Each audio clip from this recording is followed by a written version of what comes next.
Eh bien, bonjour, bienvenue dans ce Facebook Live sur la page Facebook de 20 minutes. Aujourd'hui, je suis avec Philippe Glaser, responsable de l'unité écologie et évolution de la résistance aux antibiotiques à l'Institut Pasteur. Bonjour Philippe. Bonjour. Merci d'être venu déjà. Alors, vous l'avez compris, aujourd'hui, on va parler de la résistance aux antibiotiques. Alors, ce qui s'est passé, c'est qu'on vous a demandé en amont de nous poser vos questions sur le sujet. On a sélectionné des questions qu'on va soumettre à Philippe Glaser aujourd'hui. Mais peut-être dans un premier temps, est-ce que vous pouvez donc vous présenter, nous dire ce que vous faites à l'Institut Pasteur et en quoi c'est important aujourd'hui de parler de cette résistance aux antibiotiques? Donc au niveau dans l'équipe, en fait, on s'intéresse à la dispersion des bactéries résistantes aux antibiotiques. Et comment elles se dispersent et comment elles peuvent être sélectionnées au cours de cette dispersion. Alors cette dispersion, elle se fait à différents niveaux. Elle peut se faire au niveau planétaire. On peut avoir des bactéries qui vont circuler entre le sud-est asiatique et l'Europe. Donc souvent, c'est avec les personnes. C'est-à-dire que lorsqu'on va, par exemple, prendre des vacances en Inde, eh bien, on peut revenir avec, dans son tube digestif, des bactéries qui sont multirésistantes ou des superbactéries, comme on les appelle. Il peut y avoir des phénomènes de dissémination qui ont lieu, par exemple, dans un hôpital. On a des cas d'épidémie. Dans ce cas-là, on parle d'épidémie d'infection nosocomiale. Et on peut aussi avoir des dispersions dans les communautés. Et à tous ces stades, des bactéries vont muter et certaines bactéries vont être sélectionnées et vont avoir des caractéristiques particulières. Et donc, c'est ce qu'on étudie au laboratoire. D'accord. Alors, je rappelle qu'on est en live. Donc, si vous avez des questions, bien sûr, vous pouvez les poser sur Facebook. On pourra sans doute en sélectionner quelques-unes et on les posera à la fin. Et donc aussi un petit rappel, ça c'est important, on fait ce chat dans le cadre du Pasteurs-Don qui a lieu du 6 au 9 octobre, donc jusqu'à dimanche. Qu'est-ce que c'est que le Pasteurs-Don? C'est la semaine annuelle d'appel aux dons de l'Institut Pasteur. Donc voilà, si vous souhaitez faire un don, vous pouvez aller sur le site pasteurdon.fr. Je veux dire aussi que c'est une occasion pour faire des dons, mais c'est aussi une occasion pour que l'Institut Pasteur fasse connaître son activité, l'importance des recherches qui sont menées et aussi l'importance des dons pour faire cette recherche. Alors on va peut-être commencer avec une première question d'Aurélien qui nous demande quelles sont les autres pistes étudiées pour remplacer les antibiotiques et donc pour faire face à cette résistance. Alors il y a différentes pistes, notamment de cibler les bactéries qui sont résistantes. Notamment il y a une équipe à l'Institut Pasteur qui a développé des méthodes un peu de ciseaux qui vont couper les ADN qui portent les gènes de résistance aux antibiotiques et donc vont tuer les bactéries qui sont résistantes. En effet, souvent ces bactéries qui sont résistantes, on les porte sur soi et il peut y avoir un mélange de bactéries résistantes et de bactéries non résistantes qui ne font rien, ne font pas de mal, mais lorsqu'on peut être infecté par ces bactéries, on parle alors d'une maladie opportuniste, et bien, la bactérie résistante va être sélectionnée par les antibiotiques, c'est-à-dire qu'en fait, les sensibles vont être tués, et donc on ne pourra pas traiter la maladie. Et donc ces stratégies alternatives vont tuer spécifiquement les bactéries qui sont sensibles, et les bactéries qui sont résistantes, pardon, et lorsqu'on va prendre des antibiotiques, alors les antibiotiques vont être efficaces parce que les bactéries seront sensibles aux antibiotiques. Alors Clara nous demande à ce sujet-là, est-ce que tous les antibiotiques sont concernés par la super-résistance ou est-ce qu'on a encore une chance de bien se soigner si on attrape par exemple une angine ou une bronchite par exemple? Alors, est-ce que tous les antibiotiques sont concernés? En fait, ça dépend des bactéries. En fait, il y a quelques bactéries, les superbactéries, qui sont résistantes à tous les antibiotiques. Et ces bactéries sont encore aujourd'hui très rares, notamment en France. Par contre, elles commencent à augmenter et c'est ça qui est très inquiétant. Et donc, dans la majorité des cas, on a toujours des solutions pour traiter ces infections. Et dans certains cas, ce sont des infections, par exemple des traitements qui doivent être menés à l'hôpital. En effet, il y a certains antibiotiques pour éviter la dissémination de la résistance qui ne sont utilisés que dans les hôpitaux, notamment en Europe. Mais quand on voit justement l'état actuel de la recherche et de cette résistance aux antibiotiques, on se dit quand même qu'il y a un peu une course contre la montre aussi. Il y a effectivement une course contre la montre et c'est le problème avec les prédictions, c'est toujours de savoir ce qu'elles veulent dire. Mais ce qu'on observe, c'est qu'on a une augmentation du taux de résistance, c'est-à-dire de la fréquence des bactéries qui sont résistantes. Et donc, on ne sait pas exactement où cela va aller. Mais si ce taux de résistance passe des stades qui deviennent dangereux, dans ce cas-là, une proportion importante des maladies ne seront pas traitables par les antibiotiques. Donc il y a effectivement cette course entre les bactéries qui deviennent résistantes d'un côté et donc les laboratoires qui cherchent à développer des stratégies pour limiter l'augmentation de la résistance d'une part et pour développer de nouveaux antibiotiques ou de nouvelles stratégies comme dans la question précédente. On a Costa qui nous demande, est-on aujourd'hui obligé de prescrire encore des antibiotiques à de jeunes enfants, voire à des bébés? N'y a-t-il pas d'autres alternatives? En fait, ce qui est important, c'est ce que font les médecins, c'est de prescrire les antibiotiques lorsque c'est nécessaire. Donc lorsque c'est nécessaire, c'est important de prescrire et que les antibiotiques soient pris. Ce qu'il faut éviter, c'est effectivement de prescrire des antibiotiques, par exemple dans le cas d'une infection virale, quand il n'y a pas de risque d'une surinfection bactérienne. Dans ce cas-là, les antibiotiques sont inutiles et donc il ne faut pas les prescrire, il ne faut pas les prendre, mais c'est en général ce que cherchent à faire les médecins. Alors il y a une difficulté pour les médecins, c'est toujours la question du risque. C'est est-ce que je ne prends pas un risque si je ne donne pas des antibiotiques? Et donc ça, c'est une question pour laquelle la recherche peut aider pour finalement donner les meilleures préconisations pour le choix entre antibiotiques ou pas antibiotiques. Et par ailleurs, lorsque un médecin va choisir un antibiotique, il faut qu'il choisisse le meilleur antibiotique possible. Et je dois ajouter qu'un point très important dans la recherche sur les antibiotiques, c'est finalement l'amélioration du diagnostic. Pour être sûr à la fois de donner des antibiotiques si c'est nécessaire, donc par exemple d'identifier que c'est bien une infection due à une bactérie, et d'autre part de donner un antibiotique efficace, et donc que la bactérie est sensible à cet antibiotique. En effet, si on donne un antibiotique à une personne qui est infectée par une bactérie résistante à l'antibiotique correspondant, l'antibiotique va tuer les autres bactéries qui ne sont pas responsables de la maladie, et la bactérie qui est responsable de la maladie, elle, va très bien se multiplier. Donc à la limite, ça pourrait favoriser la maladie que de donner un antibiotique contre une bactérie qui infecte une personne et qui est résistante à un antibiotique. Alors à ce sujet-là, justement, on a Rita qui nous demande, la résistance aux antibiotiques peut-elle également se manifester chez les personnes n'en ayant jamais pris ou très peu? Alors ça, c'est par rapport au point sur le travail qu'on réalise au laboratoire, on s'intéresse à la dissémination des bactéries résistantes. Et en effet, ce qui se produit, c'est qu'il y a des transmissions de bactéries de personne en personne. C'est comme ça qu'on va être colonisé par des bactéries, et notamment par des bactéries résistantes. Donc les bactéries ne sont pas indépendantes des personnes. Voilà, les bactéries passent très facilement d'une personne à une autre personne, notamment les bactéries résistantes. Question de Bim ensuite, toujours un peu sur ce sujet-là. Est-ce que la résistance est commune aux souches animales et humaines? Ça, c'est une très bonne question parce que en fait, la résistance aux bactéries a une particularité, c'est de pouvoir passer d'une bactérie à une autre bactérie. C'est-à-dire qu'on peut avoir dans son tube digestif une bactérie sensible qui va gagner un gène de résistance d'une bactérie résistante et qui va devenir résistante.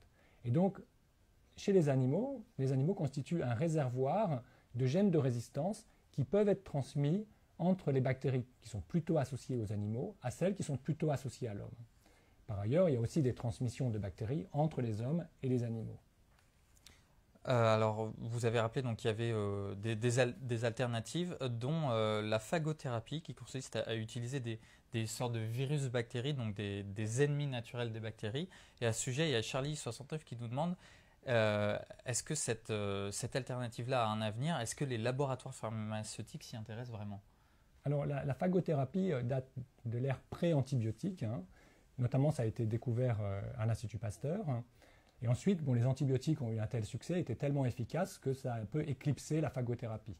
Donc il y a toujours de la phagothérapie qui est réalisée par exemple en Russie ou en Géorgie, très peu dans d'autres pays, mais néanmoins les recherches reprennent, et notamment il y a une équipe à l'Institut Pasteur qui développe, qui recherche des nouveaux virus plus efficaces dans le cadre de la phagothérapie. Donc on aura sans doute des utilisations relativement spécifiques de la phagothérapie, mais c'est autant de cas où on va pouvoir ne pas utiliser des antibiotiques et à la place des phages. Des phages ou des virus bactériens. Les virus bactériens, on les appelle des bactériophages ou phages. Alors, il peut y avoir une autre solution, c'est LBO131 qui nous dit ça. C'est la teixobactine. Alors, la teixobactine, c'est un nouvel antibiotique qui a été découvert en 2015. Qu'en pensez-vous? Est-ce que ça peut être quelque chose d'efficace? Alors, la personne qui pose cette question est bien au courant parce qu'effectivement, c'est un antibiotique qui a été découvert il y a environ 2 ans. Et alors, ce qui est très intéressant, en fait, c'est un antibiotique. Alors, les antibiotiques sont souvent produits par des bactéries. mais il est produit par une bactérie du sol qui n'est pas cultivable. Et donc, le travail qui a été réalisé a été de réussir à reconstituer finalement une sorte de sol pour obtenir une multiplication de cette bactérie et découvrir de nouveaux antibiotiques. Alors cet antibiotique est efficace contre des bactéries qu'on connaît bien, hein, comme le staphylocoque doré, contre l'agent de la tuberculose, Mycobacterium tuberculosis. Et donc c'est un antibiotique qui semble très efficace. Dans les expériences préliminaires, on n'a pas de bactéries qui soient résistantes qui sont apparues. Donc c'est un antibiotique qui semble efficace. Et il continue à y avoir des recherches. Donc il y a eu récemment, par exemple, des laboratoires qui ont synthétisé chimiquement la TX-Subactine. Et donc on en est au début. Et le développement d'un antibiotique prend des années. Et donc il y a toute une phase pour tester déjà si cet antibiotique est efficace, donc dans le cadre d'infections dans des modèles animaux d'abord et ensuite chez l'homme. Et ensuite, ou d'abord, il faut montrer que cet antibiotique n'est pas toxique. Et donc c'est un processus assez long. Et donc on voit la publication date d'il y a 2 ans. Et donc ça va prendre encore un certain nombre d'années avant d'envisager de pouvoir faire vraiment des phases de test chez l'homme et éventuellement d'avoir un antibiotique nouveau qui serait commercialisé. D'accord. Je rappelle hein, qu'on est évidemment en live, donc n'hésitez surtout pas à poser vos questions dans les commentaires en dessous de la vidéo. On essaiera de sélectionner quelques questions pour les poser à la fin. Je reviens sur les animaux. On a aussi Andy qui nous demande 80 antibiotiques sont utilisés dans les élevages d'animaux. Qu'attend-on pour arrêter ou du moins réduire ce phénomène? Alors, 2 choses. D'une part, il y a un certain nombre d'antibiotiques qui ne sont utilisés que chez l'homme. Donc, leur utilisation chez l'animal n'est pas autorisée. La deuxième chose, c'est que les antibiotiques chez les animaux sont utilisés pour 2 raisons. Alors, les antibiotiques ont été utilisés et sont utilisés encore dans de nombreux pays, notamment aux États-Unis, comme un facteur de croissance. C'est-à-dire que lorsqu'on donne des faibles doses d'antibiotiques à des bœufs, à des porcs, on va avoir une croissance plus rapide, donc une prise de poids plus importante. Donc il y a un bénéfice pour le fermier, mais il y a un coût, c'est la résistance aux antibiotiques. Il peut y avoir aussi d'autres impacts pour les animaux. Et donc cette utilisation-là est interdite en Europe. Par contre, elle a toujours lieu aux États-Unis, elle a toujours lieu dans de très nombreux pays, qui d'un point de vue des productions animales peut constituer un avantage parce qu'on va finalement obtenir un bœuf de 300 kg ou 500 kg plus rapidement aux États-Unis qu'en Europe. Donc ça, c'est un premier point. Le deuxième point, c'est l'utilisation des antibiotiques d'un point de vue thérapeutique, hein, lorsque les animaux sont malades. Et donc là, c'est une difficulté parce qu'au niveau d'un élevage, on a des animaux qui sont très proches génétiquement, donc ils vont avoir des susceptibilités aux maladies similaires et qui sont avec une forte densité. Donc on peut avoir des transmissions des infections au sein d'un élevage, et donc il y a un risque pour l'éleveur, et du coup il y a une utilisation d'antibiotiques. Il y a une prise de conscience, et donc il y a une tentative, ou il y a des tentatives de réduire la consommation, l'utilisation d'antibiotiques dans les élevages. Et donc ça, c'est une préoccupation importante chez les vétérinaires et dans toutes les structures de contrôle de l'utilisation des antibiotiques. Donc on en conclut qu'il y a moins de risques pour l'homme depuis que ces antibiotiques-là ont été réduits chez l'animal. Alors on a vu ça effectivement dans certains pays. Lorsqu'on a arrêté d'utiliser des antibiotiques comme facteur de croissance, on a eu une diminution de la résistance chez l'homme. Tu vas reprendre la question. Le truc à planter. Je suis désolé. C'est marrant. T'es en filet? Ouais, t'es en filet. Non, c'est le plugin, je crois qu'il y a planté. Ah mais c'est Apple, hein, ça, il faut pas s'y... Parce que là, Il y a des questions? Il y a eu des... Oui, alors du coup, vous allez me dire si c'est intéressant. Y a-t-il un traitement contre le staphylocoque doré? Oui. L'antibiogramme avant la prescription d'un antibiotique à spectre large ne permettrait-il pas la prescription du traitement convenable? Oui, mais ça j'ai mentionné un peu ça. Mais voilà, bon, je l'enlève alors. Je l'enlève? Non, vous pouvez la répéter, moi je la répéterai. Et sinon, quelles sont les nouvelles armes contre les maladies nosocomiales? Ça, je trouvais ça. Oui. Ouais, c'est voilà, et après j'attends... 2 ou 3, c'est bien déjà, je pense. Si on... On va reprendre dans 2 minutes. Ah, on est en live? Donc on en était, avant que ça plante, à les antibiotiques dans les élevages d'animaux. On se demandait en fait qu'attend-on pour arrêter ou du moins réduire ce phénomène. Donc ça a été drastiquement réduit, c'est ça? Drastiquement, je n'irai peut-être pas jusqu'à là, mais en tout cas, il y a une prise de conscience de la nécessité de réduire l'utilisation d'antibiotiques. Et c'est un processus qui est relativement lent.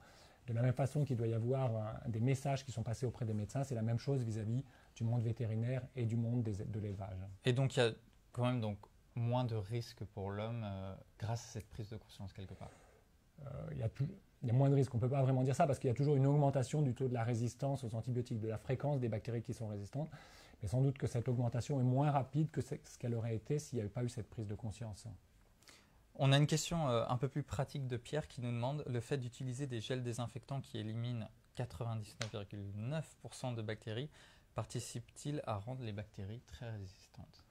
Non, c'est peu probable. Le seul point, c'est qu'effectivement, parfois, il y a des phénomènes, on appelle ça de l'autostop, c'est-à-dire que les gènes, donc les gènes, c'est ce qui va entraîner la résistance, peuvent être associés entre eux. C'est-à-dire qu'on peut avoir, si on a des gènes de résistance, par exemple, à ces gels antiseptiques, ils peuvent être associés à des gènes de résistance aux antibiotiques. Donc, ce qui fait que lorsqu'on va sélectionner des bactéries qui sont résistantes aux gels antiseptiques, on va en même temps avoir des bactéries qui sont résistantes aux antibiotiques. Mais bon, l'utilisation de ces gels est quand même quelque chose de très intéressant.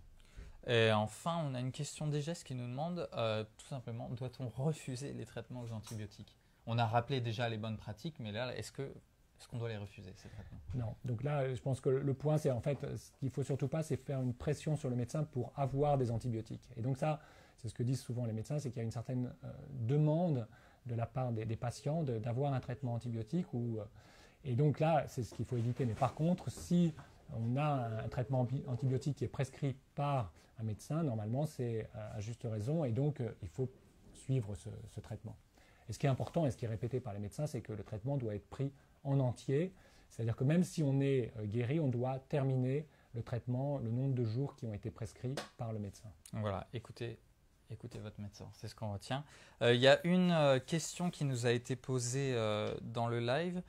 Où en est-on dans le traitement des maladies nosocomiales? Alors pour les maladies nosocomiales, il y a, en fait, ce qui est très important, c'est la structure de surveillance au niveau de l'hôpital. Donc il y a ce qu'on appelle un hygiéniste qui va suivre les infections et qui va finalement très rapidement donner l'alerte pour mettre en place des mesures pour éviter la transmission de patient à patient. Il y a aussi, on a parlé tout à l'heure des gels, effectivement il y a un point qui est très important, c'est le lavage des mains. Et comme vous pouvez l'imaginer, si une infirmière se lave 50 fois ou 100 fois les mains dans la journée, ça va abîmer la peau. Et donc il faut avoir des travaux, c'est tout simple, mais d'avoir des systèmes, notamment ces gels, qui permettent de décontaminer, d'éviter de transmettre des bactéries par les mains et sans abîmer la peau et que ce soit supportable. Et donc ça, c'est des petits trucs qui font qu'on va réduire le taux d'infection nosocomiale dans un hôpital. Mais ce qui est aussi très important, c'est vraiment de très bien suivre. Et lorsque une personne va être porteuse d'une souche multirésistante, de pouvoir l'isoler pour éviter la transmission vers d'autres patients ou vers aussi des soignants qui peuvent devenir ensuite des vecteurs de ces bactéries multirésistantes. D'accord, donc ça c'était une question d'Océane. On a également une question de Mathieu qui nous demande, y a-t-il un traitement contre le staphylocoque doré? Alors contre le staphylocoque doré, il y a effectivement différents traitements, différents antibiotiques. La question c'est pour les staphylocoques dorés qui sont multirésistants aux antibiotiques. Donc il y a notamment un staphylocoque doré qui est bien connu sous le nom de SARM en français ou de MRSA pour résistant à la méticilline. Et ce sont des souches qui sont difficiles à traiter, mais il reste des traitements en général pour traiter ces staphylocoques dorés. La difficulté, c'est, par exemple, dans le cas où on va avoir des infections osseuses, c'est pour que l'antibiotique atteigne la bactérie et tue la bactérie. Donc ça peut être des traitements qui sont compliqués. Et donc il peut y avoir effectivement des cas où le staphylocoque doré est très difficile à traiter, mais dans la majorité des cas, les antibiotiques sont efficaces quand même. D'accord, très bien. Eh bien, merci Philippe Glaser. Merci à vous qui nous suivez d'avoir posé vos questions. Alors, toutes les questions et toutes les réponses, vous les retrouverez très prochainement dans un article dédié. On peut peut-être conclure en rappelant que cette semaine, c'est le Pasteur Don jusqu'au 9 octobre, jusqu'au dimanche 9 octobre, qui consiste donc à un appel aux dons pour vous aider dans vos recherches. Voilà, merci beaucoup parce qu'effectivement, ces dons sont importants pour nos recherches. Très bien, merci beaucoup, bonne journée. Au revoir.